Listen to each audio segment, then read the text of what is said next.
Generasi ini menghadapi ketidakpastian yang luar biasa. Di tengah situasi geopolitik global yang hari ini terjadi, lapangan kerja semakin kompetitif, kemudian Indonesia emas segala macam itu banyak harapan dari banyak orang, bonus demografi di depan mata, ada ketidakpastian. Sekolah, segera lulus kuliah, bayarnya mahal segala macam. Padahal pada saat setelah lulus, juga nggak clear juga gimana nih dia mau menatap masa depan itu, mau kerja apa segala macam. Mayoritas Gen Z seperti itu. Tantangan anak muda ini harus dijawab oleh calon pemimpin siapapun itu yang kemudian menawarkan diri, mempropose menjadi calon pemimpin. Harusnya Mas Gibran itu yang paling bisa menjawab itu karena yang memang benar-benar anak muda. Harusnya, saya nggak ngerti apakah Mas Gibran pernah nggak merasakan seperti anak-anak muda yang sulit nyari kerja, yang kemudian kuliah itu harus bayar mahal.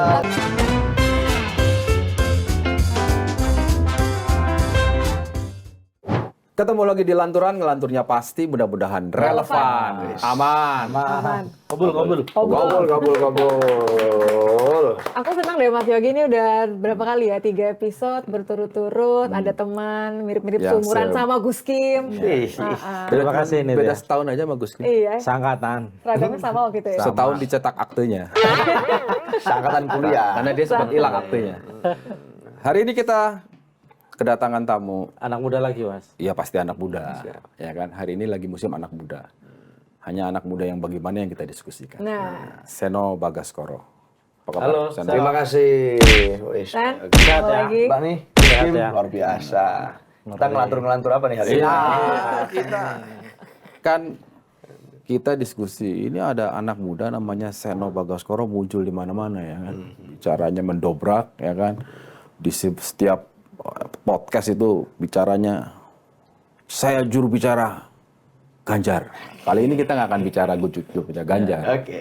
Kali ini kita akan bicara bagaimana seorang Seno melihat situasi politik sekarang. Tentu tidak soal menang kalah, Yes. tapi situasi pemilu menurut anak muda yang belum sudah muncul diksi di publik curang, netralitas dan sebagainya. Ya kan? Pemilu seperti apa menurut seorang Seno yang dibutuhkan oleh anak muda? Berarti ini jadi jubir diri sendiri. Oh iya, iya. anak muda seorang Seno dulu. Iya, jadi gini, Pak. Saya tuh dari berkali-kali ya ikut serta dalam diskusi tentang pemilu. Apalagi sebenarnya kalau bicara pertama kali milih itu saya 2019 dulu.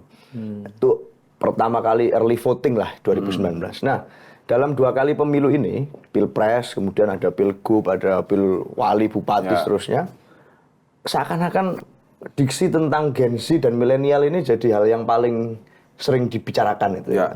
Semuanya kalau nggak ngomongin tentang Gen Z itu nggak oke, nggak ngomongin tentang anak muda itu kurang afdol. Jadi di tiap podcast, tiap pembicaraan, tiap pertemuan, seakan-akan anak muda ini jadi komoditas makanan politik yang paling enak lah, paling laku gitu. Padahal belum tentu juga ya. Padahal belum tentu juga itu. Nah, semua politisi yang sekarang berkontestasi atau yang 5 tahun terakhir berkontestasi, ini seakan-akan ya pingin jadi anak muda gitu. Semuanya merasa harus kemudian pakai diksi muda. Ingin jadi anak muda, pura-pura muda. Pura-pura muda atau ya akhirnya terus menampilkan anak-anak muda sebagai wajah etalase politik. Mbak Nitya ini muda juga. Mau Ini pura-pura muda tapi ngeliatnya sambil gak Pura-pura muda.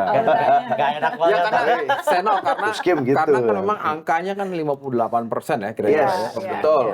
betul. Secara Kedua, kuantitatif iya, ya. di tengah-tengah itu ada anak muda yang bikin heboh, Nah, muncul.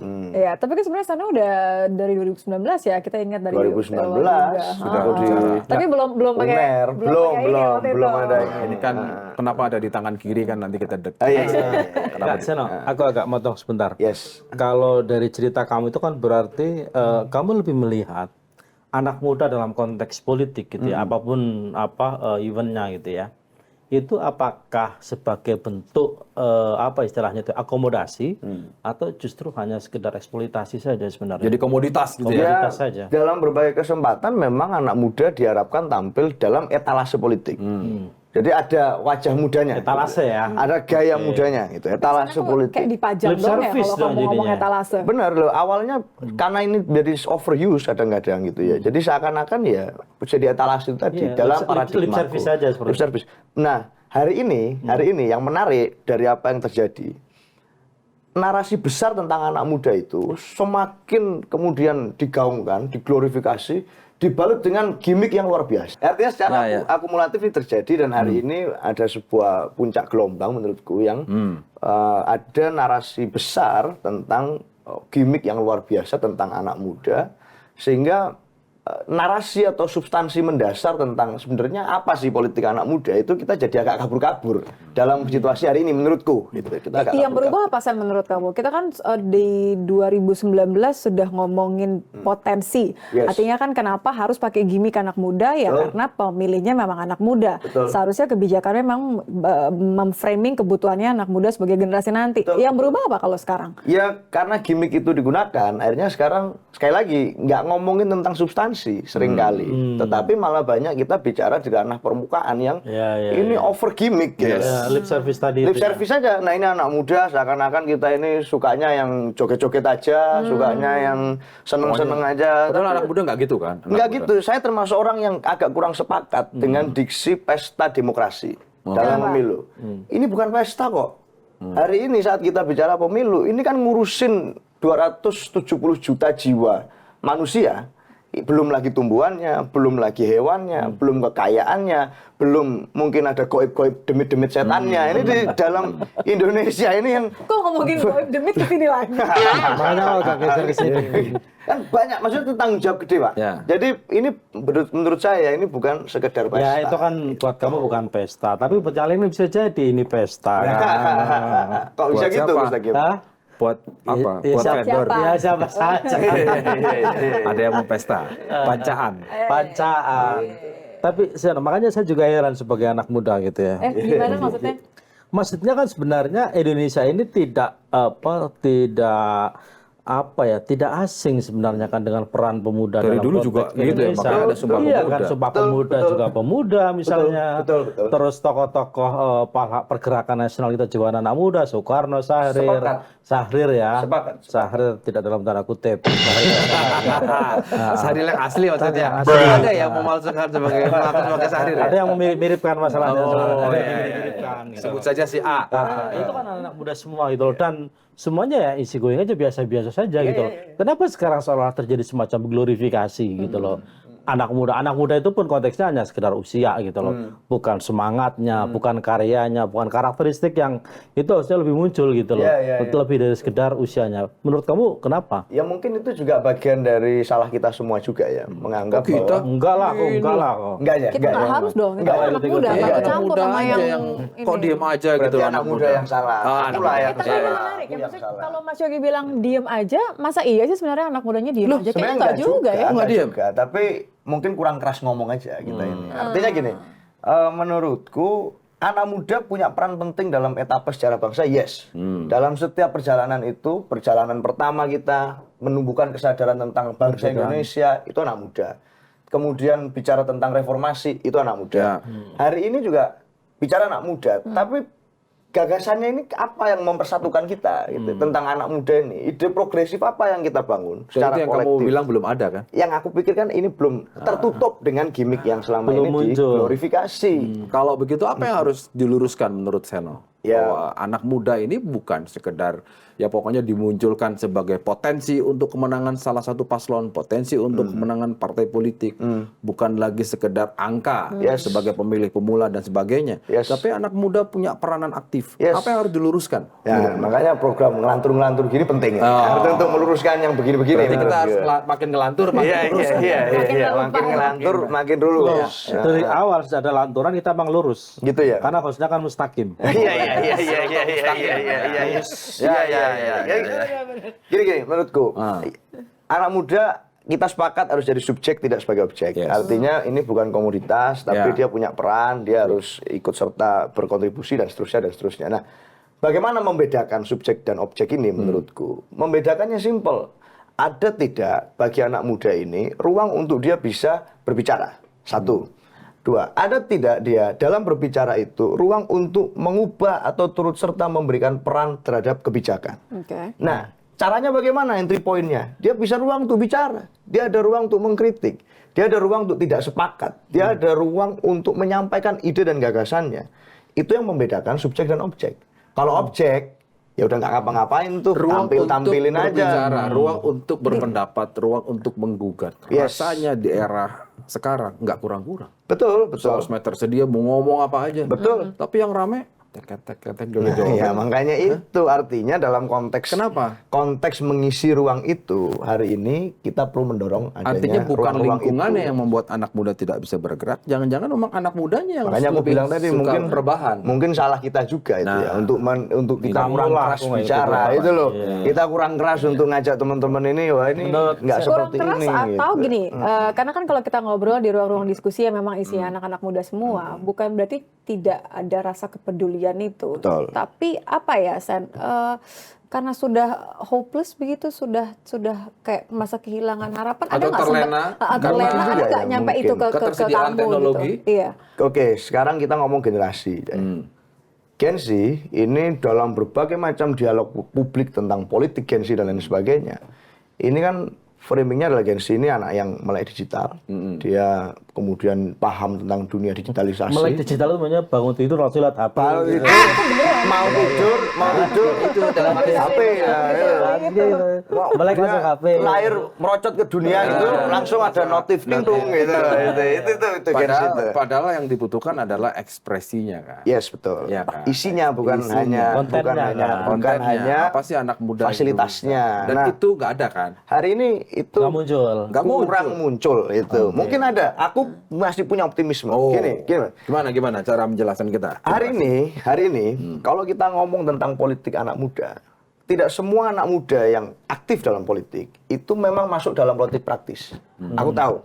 Banyak teman-teman yang membuat movement, banyak teman-teman yang punya kesadaran untuk melakukan sesuatu untuk lingkungannya. Banyak teman-teman yang menyuarakan tentang misalnya isu civil rights, isu tentang lingkungan, isu tentang geopolitik dan lain sebagainya di dunia maya. Tapi memang mereka tidak terlibat secara langsung misalnya di dalam politik. Mereka terlibat di dalam isu-isu. Karena di isu itu mereka merasa nyaman, mereka merasa itu dekat dengan mereka menguasai itu.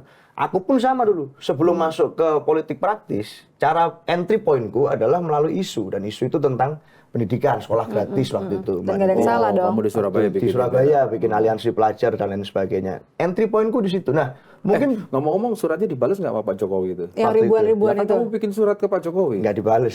Sampai sekarang belum dibales juga.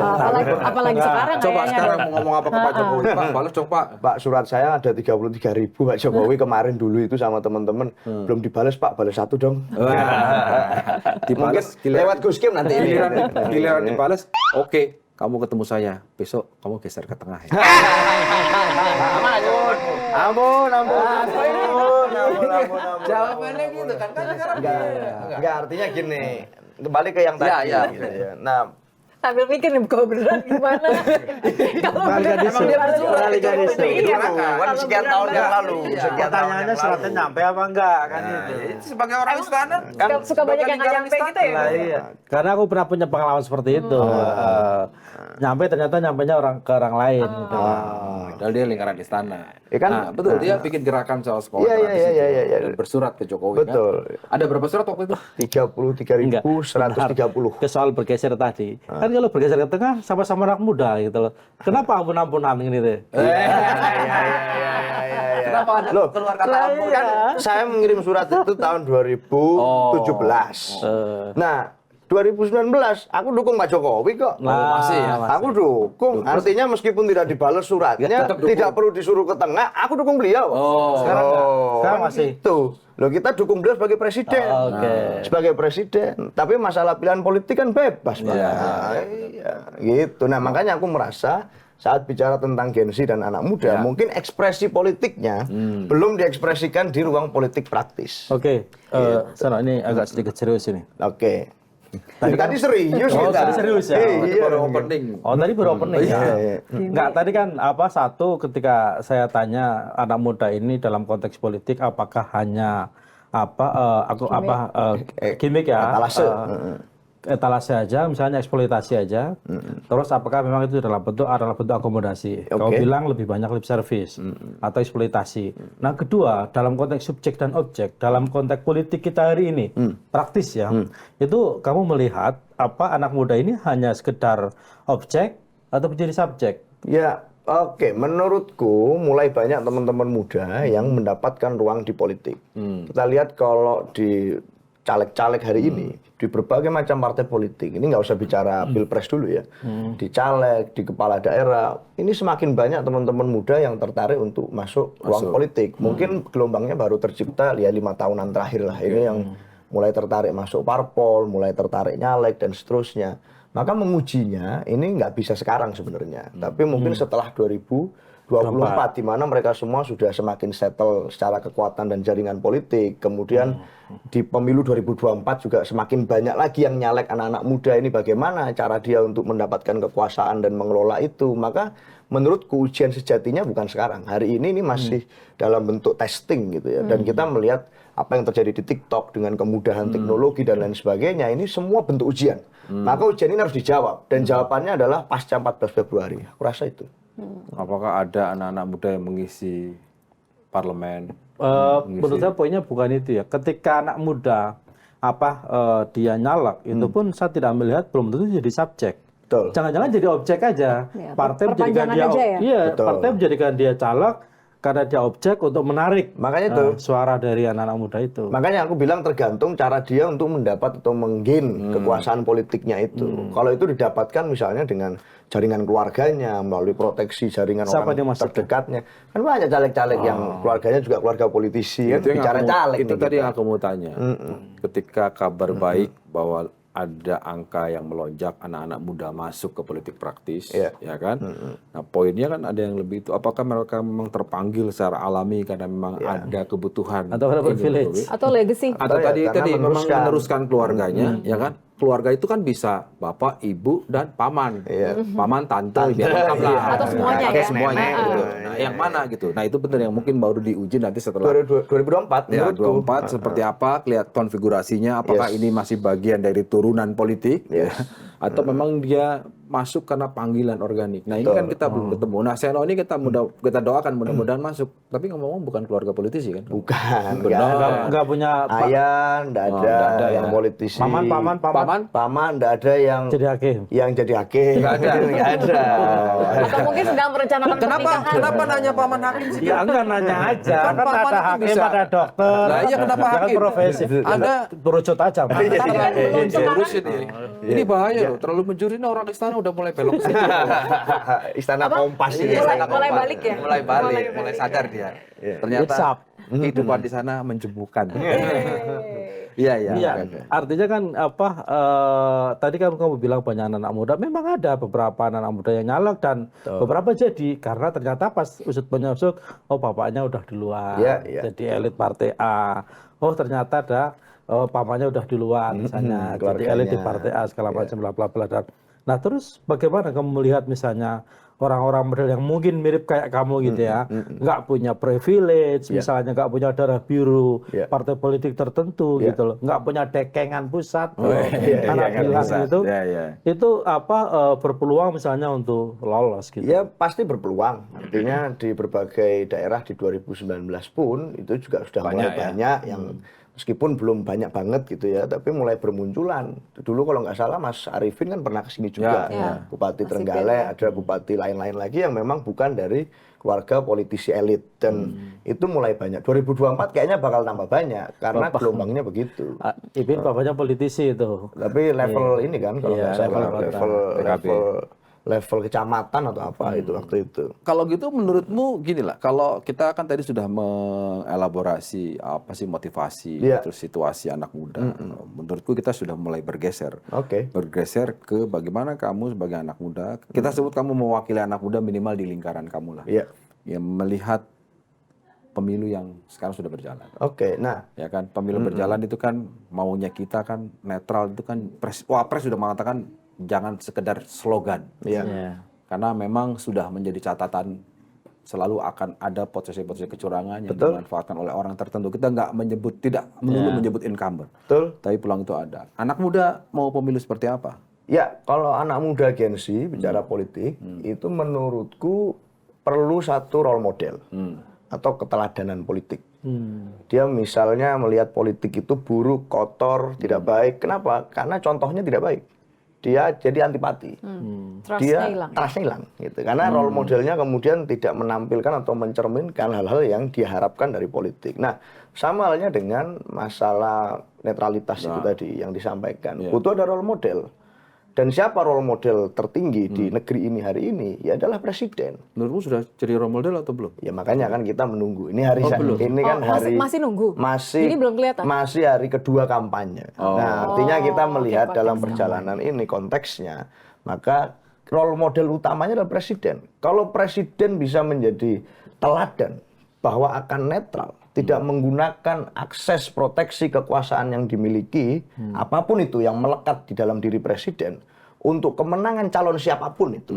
Kita tahu ya, dulu Presiden Jokowi itu dari PDI Perjuangan. Sekarang udah nggak dari PDI? Nah, dulu kan dari PDI, setahu saya gitu ya. Dua kali maju dari PDI Perjuangan. Sekarang masih kan? Hari ini ya harusnya kan secara KTA masih. Tapi kan kalau masalah kader partai itu kan tidak sekedar KTA, tapi ada prinsip nilai dan itu yang kemudian terjadi. Belum bicara hati nih. Nah, itu yang bisa menjawab presiden sendiri. Gitu. Nah, itu makanya butuh keteladanan itu. Nah, kalau teladan itu diberikan oleh pucuk pimpinan, yang lain akan mengikuti. Apakah yang disampaikan berulang-ulang oleh seorang Presiden Jokowi bahwa harus netral, ASN, saya minta semua netral itu belum cukup untuk menyebut ada keteladanan dari seorang Jokowi? Ya, keteladanan itu buat saya harus juga satu kepaduan dengan action yang dilakukan. Artinya kita akan melihat itu semua. Karena anak muda itu kan sudah, kalau dibilang banyak yang apatis terhadap politik, antipati. Ya karena tidak ingin menguji hanya dari perkataannya, tapi bagaimana dalam prosesnya itu bisa istiqomah, bisa konsisten. Dan itu yang saya rasa diharapkan dari semuanya. Kalau sejauh ini, kalau yang saya lihat, Presiden sudah netral belum? Ya, saya masih percaya Presiden netral. Artinya begitu. Meskipun hari ini kita tahu putra dari Pak Jokowi juga adalah salah satu kontestan. Ada Mas Gibran. Mewakili anak muda loh itu. Yang itu secara biologis muda. Tapi makanya saya berulang kali bilang, kalau memang menjadi representasi anak muda, representasi itu kan dua tipe, Mas. Representasi substantif dan representasi simbolik. Secara simbolik memang anak muda, kita akui Mas Gibran anak muda. Tapi kalau mau masuk di dalam representasi substantif, caranya bagaimana untuk memperoleh legitimasi itu? Ya harus diuji melalui gagasan dong, melalui pertemuan dengan sesama anak muda. Tidak harus dengan orang per orang, tapi misalnya di kampus-kampus yang sudah banyak melakukan Jadi adu gagasan. forum dialogis itu harus banyak. Kompas kan pernah bikin juga beberapa kali itu adu gagasan. Ya kita menunggu. Artinya anak muda ingin melihat sejauh mana sih dapat mewakili anak muda. Caranya bagaimana?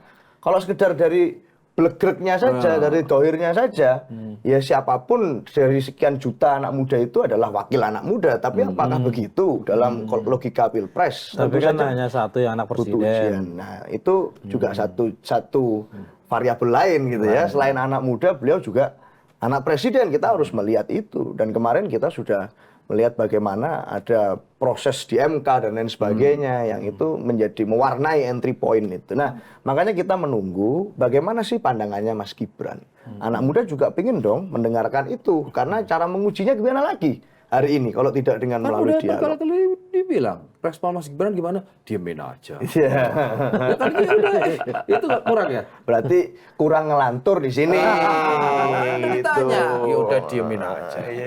Gitu. Itu belum ya, itu belum jadi sikap. Belum. Saya rasa sikapnya yang Jadi clear sebagai anak muda, kamu belum melihat gagasan apa yang akan dibawa atau diusung oleh Gibran yang notabene adalah capres yang selama ini dianggap mewakili anak muda seperti Secara itu. simbolik kata dia. Ya Tinggal dalam substansi. monolog misalnya dalam deklarasi Mas Gibran memang sudah menyampaikan beberapa hal yang menjadi pokok pikiran. Tetapi kan tidak bisa hanya dengan seperti itu. Itu kan di situasi masa yang mana semuanya pendukung semua. Kita harus berada di situasi akademis atau situasi publik yang lebih luas. lebih Diuji luas. yang Ya, lebih itu culture anak muda Indonesia. Pada saat dulu Sumpah Pemuda, ya juga begitu. Pada saat reformasi juga begitu. Pada saat kemerdekaan Indonesia kita berdialektika, ya juga setahu saya begitu. Caranya adalah dengan dialog. Maka saya percaya kalau Mas Gibran masih muda, ya saya percaya akan bisa datang ke dialog-dialog semacam itu. Saya rasa tidak ada salahnya. Dan harusnya bisa kan, karena Iya. punya potensi. Paling tidak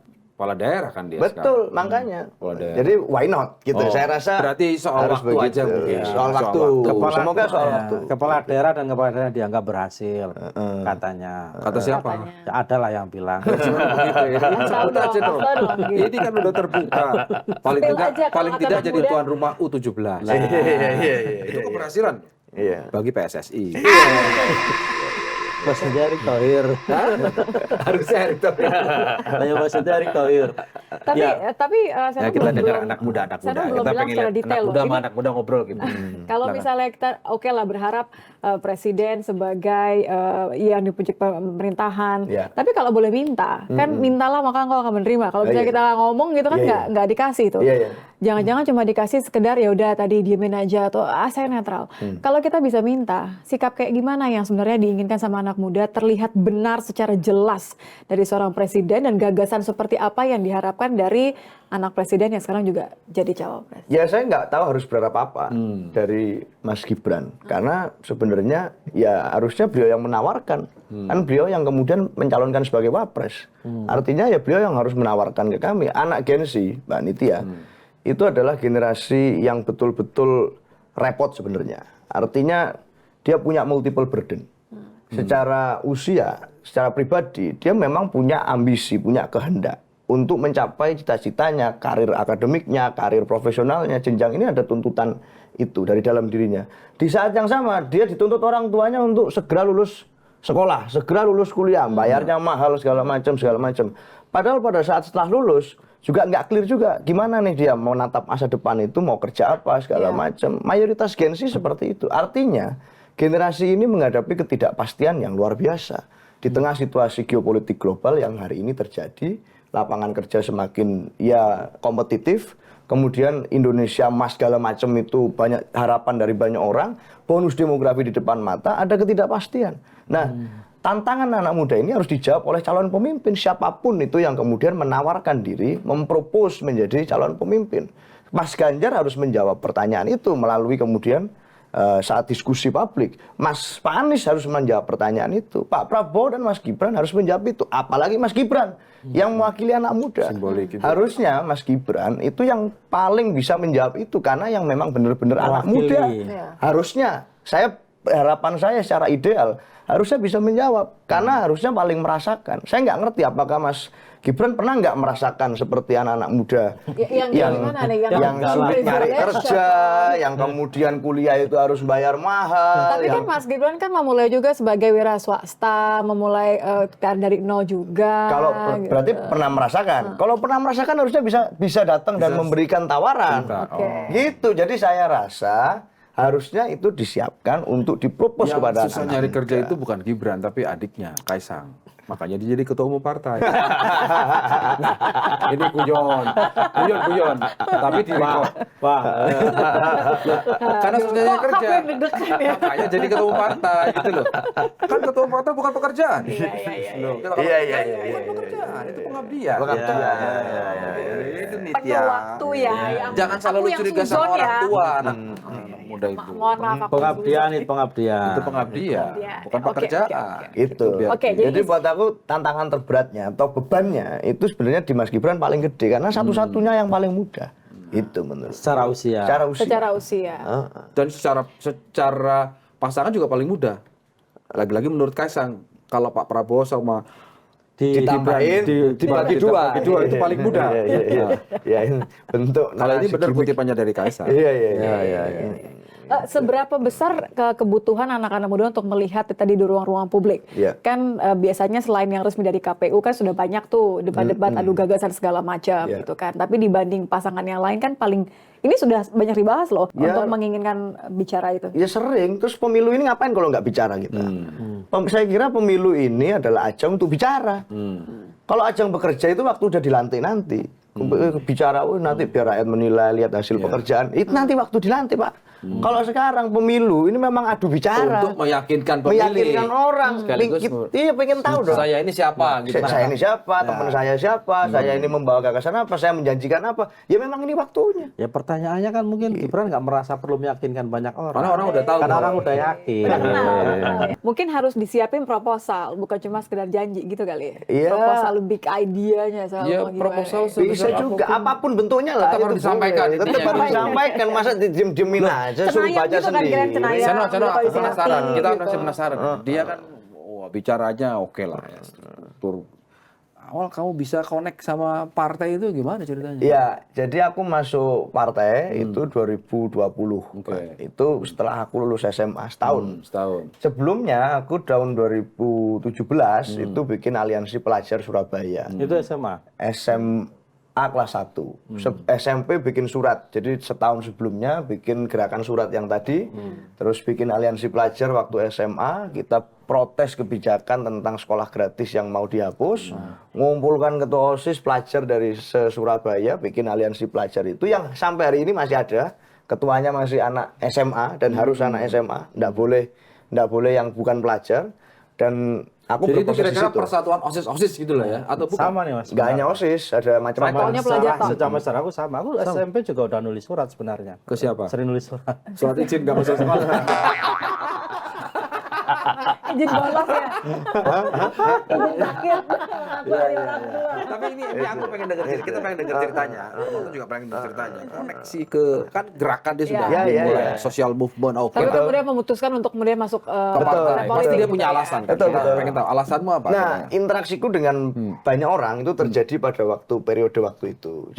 Jadi maksudnya waktu itu kan banyak bicara tentang pelajar, bicara tentang anak muda. Otomatis ketemu dong dengan stakeholders, ada wali kota lah, ada Dewan Pendidikan, ada DPRD, DPR RI. Nah, ketemulah dengan banyak jenis manusia pada waktu itu dan berinteraksi dengan mereka, berdialektika, lulus SMA.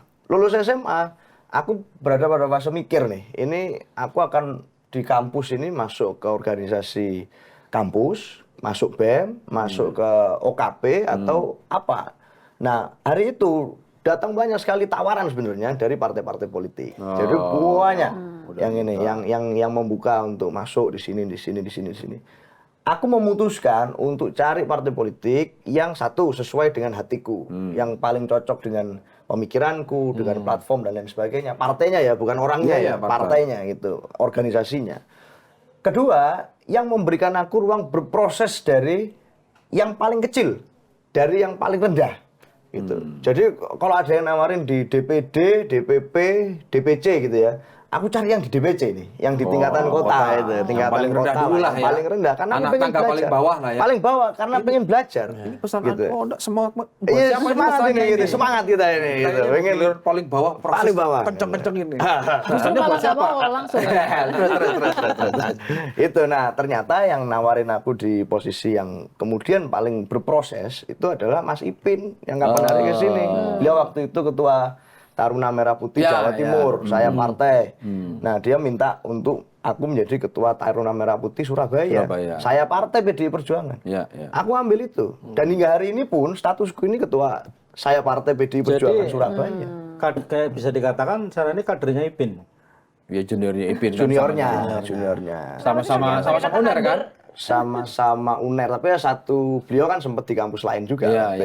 S2-nya dia di UNER ya? S2-nya yang di UNER gitu. Jadi pertemuanku berproses dari itu dan itu yang membuat aku bertemu dengan lebih banyak elit politik. Lalu akhir-akhir ini kenapa sering muncul menyampaikan pesan-pesan pasangan Ganjar Mahfud? Ya, hari ini aku muncul jadi juru bicara. Banyak orang yang bertanya, "Wah, ini koneksinya dari siapa? Kok bisa jadi juru bicara Mas Ganjar?" Sebenarnya panjang juga. Jadi pasca masuk ke partai itu, aku ditugaskan menjadi juru bicara di tim pemenangannya calon wali kota Surabaya, Mas Eri dan Cak Ji.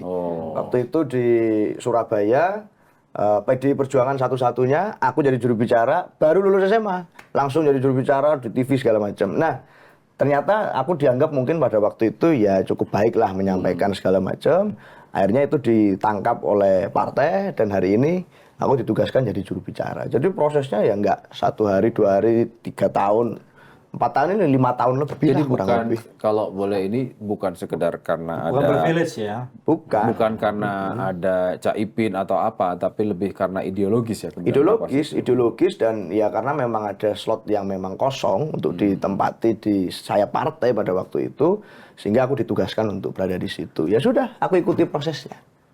Lulus SMA udah jadi juru bicara partai. Kamu lulus SMA ngapain itu? Aku lulus SMA waktu itu ditukar sama domba. Disuruh berproses di luar katanya.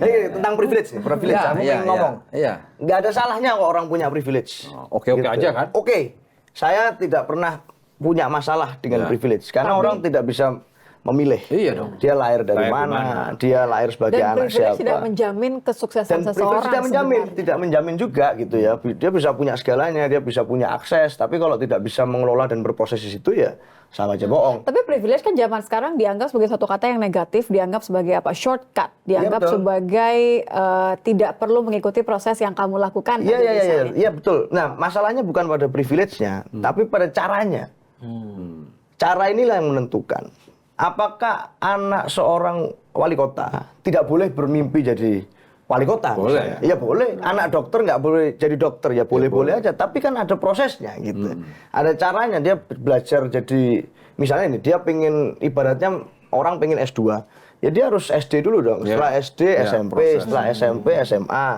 SMA S1, setelah S1 skripsi baru S2 diambil. Nggak bisa setelah misalnya hanya karena ayahnya seorang profesor, dia habis SD langsung ke S2. Ini nggak boleh, Pak. Itu nggak boleh. Ada prosesnya. Gitu. Akselerasi itu nggak boleh itu. Apalagi Kecepatan. akselerasi jabatan ya. Iya. Siapa sih yang akselerasi jabatan? Enggak, aku cuma ngomong dong. Kirain punya contoh, Iya kirain. benar juga. Privilege artinya nggak ada isu. Nggak ada isu. Biasa aja. Nggak masalah. Tapi bagaimana orang itu ya kan menjalani proses dengan Privilege-nya baik. diapakan, dia ngapain privilege ini. Artinya memaknai privilege itu dengan baik. Betul. Memikirkan meritokrasi. Yes. Akan terobati nggak kalau orang-orang yang punya privilege itu kemudian ibaratnya impact-nya jadi double karena dia tidak mengikuti proses secara keseluruhan, jadinya impact-nya ya udah 2 kali lipat dong. Itu akan mengobati nggak rasa kecewanya orang-orang yang non privilege tadi Ya. karena di skip prosesnya? Sanksi sosial itu pasti terjadi kalau bicara tentang menggunakan privilege dengan cara-cara yang tidak meritokratis. Sanksi sosial pasti terjadi. Tapi persoalannya gini sekarang, kayak aku misalnya, apakah saya dan Bapak Ibu sekalian, teman-teman di ruangan ini, saya kira kita punya privilege dalam versi masing-masing. Bisa sekolah SD, bisa SMP, bisa SMA, sampai mengenyam ke perguruan tinggi, ini bentuk privilege juga. Tapi apakah kita menggunakan privilege itu untuk cara-cara yang tidak baik, dengan cara yang tidak baik? Saya kira enggak. Nah, kalau ada yang menggunakan cara itu, ibaratnya gini, anak Gen Z hari ini, itu mau ngelamar kerjaan, dipotong dengan orang yang punya koneksi orang dalam, ordal. Ya sanksi sosialnya ada, Pak.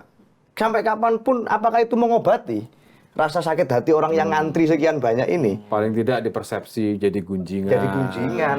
Jadi aku rasa apapun itu saat ada orang-orang, apalagi ketika dia akan tidak jadi sanksi kompeten. sosial. Betul. Apalagi tidak.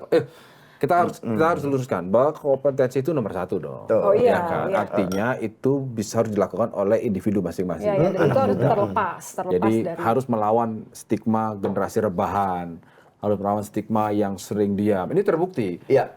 Setuju nggak, Kim? Generasi mahasiswa sekarang di kampus-kampus lebih sepi ketimbang era-era dia di tahun 98. Betul.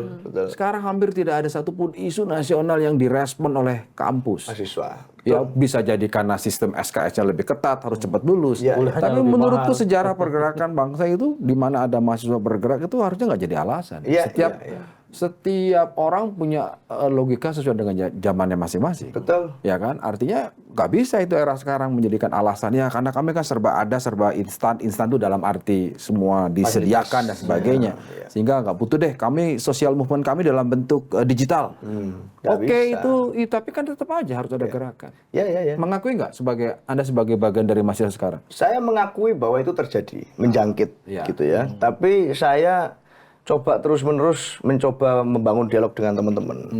Salah satu hal yang saya sampaikan misalnya adalah tentang ada alasan trauma politik gitu ya. Oh, anak-anak muda itu antipati, trauma politik itu udah terlalu kotor, mengecewakan kita dan Hilang sebagainya dan rasa terusnya, percayanya tadi. distrust gitu ya dengan politik. Aku itu sampai kadang mencoba untuk langsung mengkontras pemikiran teman-teman ini di dialog itu. Sebenarnya kita ini traumakan apa gitu. Coba kita compare dengan generasinya Gus Gem misalnya, tahun 98. Iya. Orang ngomong politik aja, itu ya, itu bisa dipenjara. Oh iya. Orang ngomong politik bisa dikriminalisasi. Orang ngomong politik bisa diculik segala macam. Nah, setelah keluar penjara, ngomong politik lagi buktinya, nggak ada trauma. Agak melipir-melipir nih. Ini agak mulai-mulai. nih. Culik. Loh, kan faktanya begitu, fakta sejarah. Biar kita mendalami kemudian bertanya, apa maksudnya penculikan? Gitu. Iya kan? Selalu ada pesan dari jagoannya. Fakta sejarahnya kan begitu. Iya, Artinya, nggak salah. artinya bahkan setelah keluar penjara sekalipun, itu lo ngomong politik lagi. Nggak ada tuh yang beralasan trauma politik. Iya. Atau jangan-jangan karena itu, jadi tidak ada urgensi karena ya tidak pernah merasakan, hanya katanya saja trauma, ya tidak Ini yang ada hari ini urgensi yang kita untuk challenge itu. ke dia kan, Iya, sebagai iya. perwakilan anak Iya. muda. Nggak ingat, tidak ada Mana? memori itu Mas Yogi. Iya, iya. Jangan-jangan nanti nih khawatirnya begini, yang paling level, yang paling sederhana aja lah, partisipasi.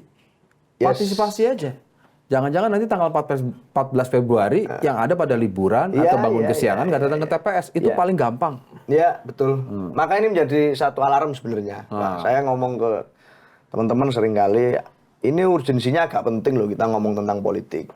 Dan teman-teman yang selama ini bicara politik di luar ring, ini harus agak mulai banyak yang ke tengah gitu, bicara tentang politik praktis artinya. Mulai berani untuk masuk lebih dalam. Karena ya disinilah ring arena sebenarnya kalau bicara tentang bargain dan pertarungan kekuasaan untuk bicara tentang policy. Tidak hanya bicara tentang positioning kekuasaan, tapi bicara policy yang pro terhadap anak muda. Nggak bisa kalau kita main di pinggir terus, kita main di isu terus, tapi kemudian nggak menyasar keberpihakan. Nah, Pilpres ini momentum yang disediakan oleh mekanisme demokrasi untuk menyelesaikan persoalan itu. Kalau kita nggak memanfaatkan tempat ini dengan baik, terus bagaimana? Kita punya harapan, ekspektasi tentang 2045 begini. Kita aja nggak pernah duduk bareng hari ini untuk membicarakan lagi apakah Sumpah Pemuda misalnya tetap relevan hari ini. Satu bangsa, satu tanah air, satu bahasa itu apakah masih relevan? Atau ada perspektif baru yang perlu kita bangun saat bicara konsensus? Sebenarnya Indonesia itu apa menurut pandangan teman-teman? Bagaimana kita mengarahkannya, pembagian peran dan tugasnya gimana?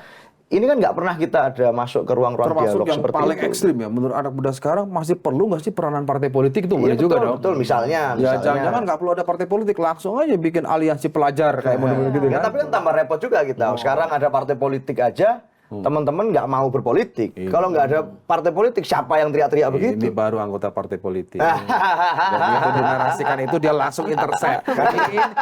Cara ngecek kepentingan tuh di sini. Padahal kita cuma colek aja. Gitu. Ya, Tapi nggak apa-apa, memang perlu diuji. Memang perlu diuji. Atau mungkin justru kendaraannya berbeda aja gitu. Loh, artinya gini, spektrum politik apapun yang digunakan oleh teman-teman dalam hal kepartaian, itu sah kok. Ya. Tapi jadilah anggota partai politik, kader partai politik yang memahami apa yang diajarkan oleh partai masing-masing. Menurut kamu apa yang paling sederhana bisa dikerjakan anak muda yang repot-repot lah, nggak semuanya punya akses ke partai politik, nggak semuanya bisa dilihat oleh partai politik. Paling tidak dia lakukan dan itu produktif buat kontribusi kepada negara. Ya dari lingkungan terdekat. Nggak susah kok politik anak muda Gen Z itu. Gen Z itu kan dari circle to circle. Dia community base-nya itu adalah circle dan komunitas. Circle. Kemudian ada empowering. Ada kemudian di situ Pemberdayaan. pemberdayaannya. Nah, maka nggak usah jauh-jauh. Saya dulu mengawali politik kan juga dari circle saya. Teman sebangku dulu, teman ini. Ada keresahan tentang sekolah. Mungkin teman-teman di daerah lain atau komunitas lain punya keresahan yang berbeda dan itu sah. Nah, anak muda itu kan ciri khasnya harusnya resah itu. Resah, nggak boleh anak muda itu terus kita masuk ke comfort zone, tenang. Resah dong. Sekitarnya ada masalah apa? Oh, ini ada lingkungannya aku nggak bersih. Oh, ini ada mental health-nya bermasalah. Nah, cara menyelesaikan gimana? Dia masuk ke situ. Itu menurut gua adalah entry point termudah anak muda saat bicara politik. Nggak usah bicara tentang paslon dulu, nggak usah bicara tentang partai, kepedulian di situ dulu. Masalahnya generasi kita peduli nggak sih gitu. Nah itu satu, ya kan dalam konteks pemilu yang jalan karena anak muda disebut-sebut sebagai pemilih pemula paling banyak, komposisinya dari 204 juta DPT, ya kan, kan pasti harus lebih maju lagi dong, ya kan. Di samping dia itu, dia harus lebih maju lagi, paling tidak punya gagasan untuk gak usah jauh-jauh lah. datang aja ke TPS. Iya. Ya kan? Di Artinya- tengah situasi yang dia Betul. ketiduran karena main game Betul. atau liburan sama orang tuanya. Betul. Itu gimana? Aku nunggu dia melanjutkan, datang aja ke TPS dan pilih calon yang anak muda. Enggak. Lah iya, aku nunggu itu masih. Tapi aku kira justru malah Mas Yogi mau bilang bahwa salah satu hal yang bisa dilakukan sama anak muda justru terjadi sebelum datang ke TPS-nya, Mas. Ketika kita punya tadi untuk mengecek dan semua segala macam, aliansi untuk circle datang itu kan tadi. bukan hanya itu kalau dalam konteks pemilu kan, dia bisa bikin memfasilitasi kumpul-kumpul, mengenali paslon, tata cara memilih, ngecek dia udah punya Yang hak paling pilih. Yang paling mudah ya kalau emang dia aware dengan masa depan bangsa, dia aware dengan proses politik. Yang paling mudah ya bagaimana mereka misalnya berpartisipasi untuk mengawasi bagaimana pemilu itu bisa berjalan dengan jujur dan adil.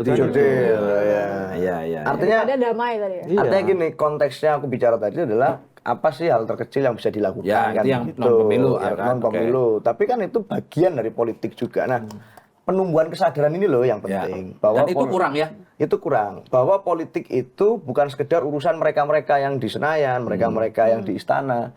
Politik itu adalah tentang kita-kita kok gitu. Dan kemudian gimana mencari connecting the dots-nya antara yang terjadi sekitar kita dengan yang dibicarakan mereka. Nah, ini yang berusaha dijembatani melalui akses politik, itu aja sesimpel itu. Tapi begitu Gitu. menjembatani ini bukan part dari alasan kamu pakai ini kan? belum sempat ceritain.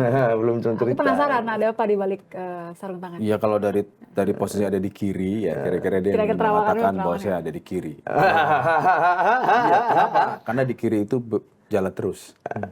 Kalau kiri jalan terus. Enggak.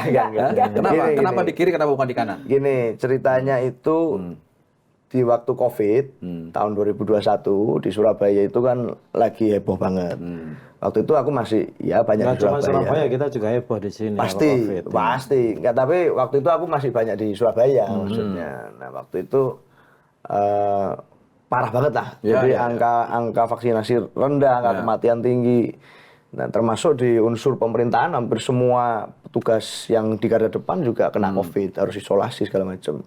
Nah, waktu itu wali kota Surabaya, Mas Eri, itu pengen kemudian gimana ini gitu, cari solusi, diskusi.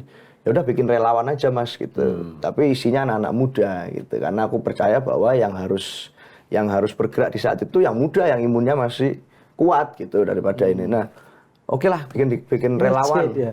Berarti Gitu. imun Mas Yogi udah nggak kuat berarti dianggap. Karena bukan muda. Iya. Tapi dia ngomongnya depan Mas Eri kok.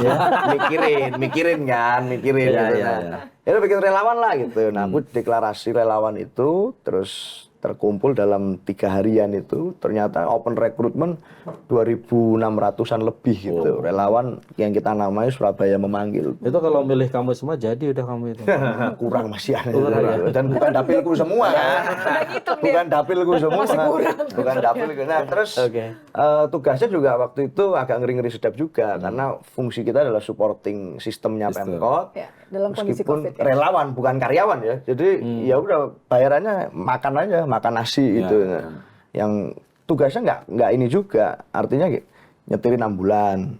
Habis itu memulasara jenazah. Kita bagi divisi-divisi terus menyelenggarakan vaksinasi di Gelora 10 November, 30.000 orang, 40.000 orang. Terus nganterin oksigen ke puskesmas. Itu teman-teman kerja dan nggak tahu selesainya kapan. Jadi seselesainya COVID. Ternyata 3,5 bulan dari zona merah baru masuk ke zona kuning. Masuk zona kuning langsung aku minta untuk bubarkan karena aku pikir waduh 2.600 orang. Untung nggak ada yang jadi korban. Dan waktu itu aku pasti minta restu ke orang tua kan. Artinya dengan tugas yang semacam itu tiap hari masih pulang ke rumah.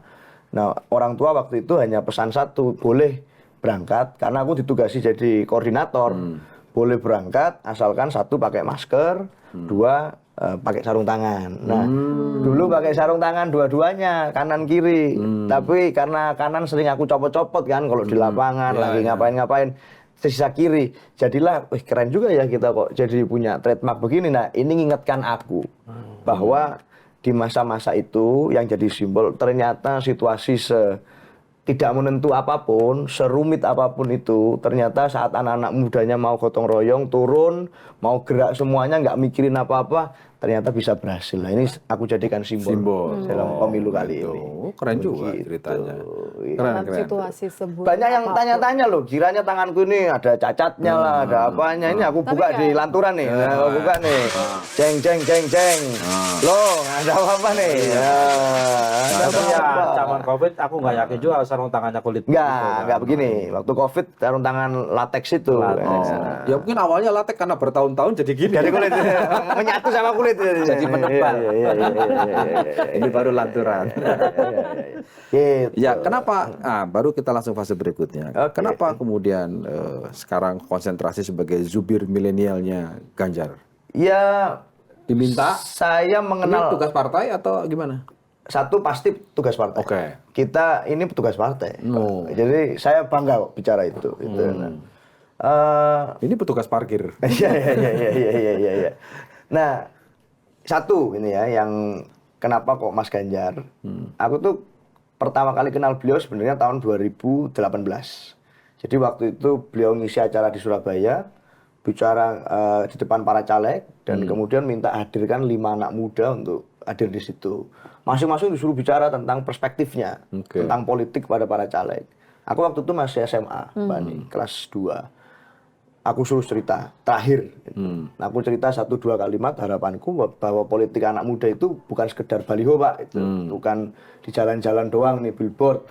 Tapi ini politik anak muda itu ya tentang keterlibatan dan kadang nggak yang muluk-muluk kok. Kita ini kadang nggak bicara tentang algoritma, tentang 4.0, tentang apa yang itu jauh-jauh. Tapi masalah lapangan di sekolah, masalah kita cepat cari kerja, masalah sekolah itu murah, gratis kalau bisa dan seterusnya. Community based tadi ya. Yang community based, yang dirasain sehari-hari gitu loh. Itu yang siapa bisa menjawab persoalan itu ya, itulah yang bicara anak muda. Nah, itu yang aku ceritakan. Pak Ganjar tertarik ternyata waktu itu. Terus beliau minta aku untuk naik ke meja untuk cerita di depan para caleg. Aku sungkan tapi naik kursi tadi nih Gus. Jadi naik kursi nggak jadi naik meja terus cerita. Yang penting gak ada tahta Gus. Itu. Nah, aku kenal pertama situ. Nah, Pak Ganjar cerita waktu itu sebagai seorang gubernur kepala daerah yang di Jawa Tengah belum periode kedua kalau nggak salah itu. Masih pertama itu. Terus dia cerita bahwa waktu itu dia pakai Twitter itu untuk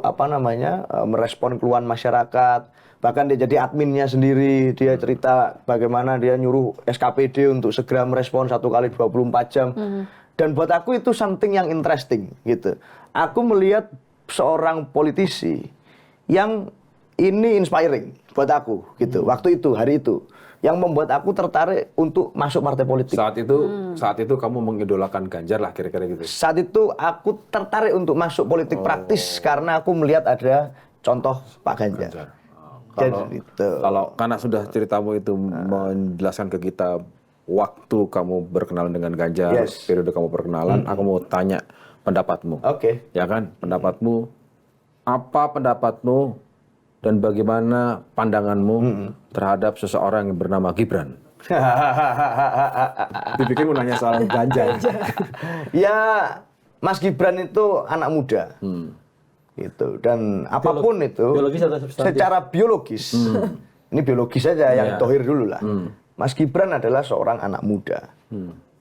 Bagaimanapun di dalam Pilpres kali ini, Mas Gibran lah yang secara biologis usianya paling muda. Maka saya mengharapkan agar Mas Gibran betul-betul bisa banyak berkomunikasi, banyak bertukar pikiran, banyak membuktikan bahwa anak muda itu bukan sekedar persoalan usia, bukan sekedar persoalan etalase dipajang karena siapa keluarganya, bukan masalah karena siapa kelompok di sekitarnya, tapi karena dia sendiri. Saya sangat berharap bahwa Mas Gibran bisa dan punya keinginan untuk membuktikan itu. Karena siapapun anak-anak muda yang lain di Indonesia, saya rasa pasti juga berharapkan itu. Intinya bahwa dia sebagai pribadi memang layak untuk menjadi pemimpin. Yakinkan pada kami. Bukan karena papanya presiden, bukan karena pamannya hakim konstitusi gitu Yakinkan. Dan tunjukkan itu gitu. Tunjukkan. Karena kemarin teman-teman sudah punya banyak pemikiran-pemikiran yang mana teman-teman ini merasa tercederai dengan proses MK segala macam. Itu kan banyak sekali pro kontra, kita harus melihat itu. Saya merasakan betul diskusi di mana-mana ya, bahkan di warung kopi pun masyarakat memahami ada kejadian itu. Maka saya kira Mas Gibran saya punya harapan besar untuk membuktikan bahwa tidak seperti itu kok politik anak muda. Bahwa politik anak muda itu juga mengerti kok ada etika politik yang harus dijalani, bahwa politik anak muda itu juga bicara tentang gagasan yang substantif, tidak hanya gimmick, bahwa politik anak muda itu membangun harapan bukan mematikan harapan. Dan hari ini yang bisa menjadi juru bicara dari semua harapan itu karena Mas Gibran yang menjadi kandidat, ya saya berharap Mas Gibran bisa menyampaikan itu. Bagaimana caranya? Karena kita berharap ada substansi perwakilan anak muda yang kemudian itu substantif ya, tampil di ruang publik. Kalau kemudian tampilnya anak muda di ruang publik itu malah mencederai politik anak muda itu sendiri sebagai satu gagasan, maka saya akan sangat kecewa. Rasanya tidak perlu jadi pura-pura muda atau muda secara biologis untuk membawa substansi anak muda. Bisa jadi yang benar-benar muda secara substansi itu memang orang yang tidak lagi muda. Ini menarik. Tidak paham Ini maksudnya. menarik. Iya. Kamu ada di posisinya Mas Ganjar Pranowo sebagai juru bicara. Iya. Tapi kamu ketika saya tanya soal Gibran, justru kamu memberikan harapan dan mengundang Mas Gibran untuk menjawab itu. Iya, karena saya Artinya kamu masih menaruh harapan kepada Gibran kan? ya siapapun anak muda yang tampil di panggung politik, saya tetap konsisten sebagai sesama Sorry anak deh, muda. Ini harapan bahwa memang Gibran bisa menampilkan dirinya sebagai perwakilan anak muda, Iya, menunjuk. atau harapan agar ia tidak mengecewakan sebagai anak muda, karena itu kan dua hal yang berbeda. Ya keduanya, artinya kalau Mas Gibran kemarin kan sudah mengecewakan dengan proses di MK yang seperti itu, banyak anak muda yang kecewa. Kita menunggu penjelasan. Kan yang jadi hakim pamannya bukan Gibran. Ya kan semua capres itu kan kita Yang tahu dapat lah. pelanggaran berat dari Mahkamah Konstitusi, pamannya bukan Gibran. Gibran kan cuma atas keputusan. Ya, artinya Gimana salahnya Gibran? bagaimana pandangan Mas Gibran tentang pamannya itu? Kita kan Oke, pengen oke, dengar oke, juga. oke. Secara Sikapnya. terbuka, Secara gitu terbuka ya, fair bagaimana, aja gitu ya. apa yang dirasakan, apa yang dipikirkan, kan fair. Saya ini juga anak muda, Mas Gibran juga anak muda. Saya tidak pernah ingin kemudian politik anak muda itu dianggap sebagai sesuatu yang buruk, sesuatu Atau yang belum waktunya. potong kompas, sesuatu yang anak kemarin sore. Ya, bicara politik anak muda itu bicara tentang penajaman, bicara tentang dialektika terus-menerus. Maka hari ini saat saya bicara seperti ini bukan hanya persoalan saya berada di sisi mana, tapi saya bicara sebagai seorang anak muda. Dan Bung Karno dulu pada saat menanyakan kepada anak muda Indonesia, berapa jumlahmu? Jawabannya 1. Maka itulah yang saya anggap sebagai satu pegangan atau light star-nya kalau kata Bung Karno, bintang penuntunnya. Nah hari ini Mas Gibran juga anak muda. Maka saya sangat masih punya harapan untuk Kepada Mas kemudian Gibran, tidak mengecewakan kami terus-menerus. Seperti yang terjadi kemarin. Di fase sekarang Terus-menerus. adalah Di fase muncul dan sekarang. tampillah ke ruang-ruang dialog gitu ya. Metodenya begitu. Yang saya rasa itu akan bisa Seandainya seorang Gibran nonton episode ini Ya. dan kemudian merespon, kemudian mencari koneksi, Seno ketemu, gabung saya, bantu saya, wujudkan mimpi anak muda. Ya, Apa responmu? kita akan melihat. Artinya saya memilih seseorang pemimpin itu tidak hanya berdasarkan masalah usia, masalah kemudian biologis di anak muda atau bukan. Kita akan melihat melihat tawarannya. Enggak gitu. Malah bagus kalau kemudian saya di sini, Mas Gibran di sana. Kalau Kenapa? Saya tidak Kenapa harus anak muda itu berkumpul di satu tempat? Kan tidak. Pada saat kemudian saya berdiri di sini, Mas Gibran di sana, ada siapa lagi di kelompoknya Pak Anies misalnya, ini jadi satu hal yang bagus. Semakin banyak anak muda yang tampil dan bisa memberikan penjelasan. Dan dalam Tapi dia konteks Seno sama Gibran mungkin. Kenapa? Karena dua-duanya masih punya KTA PD Perjuangan. Ketemu lagi di lanturan minggu depan. Thank you. Thank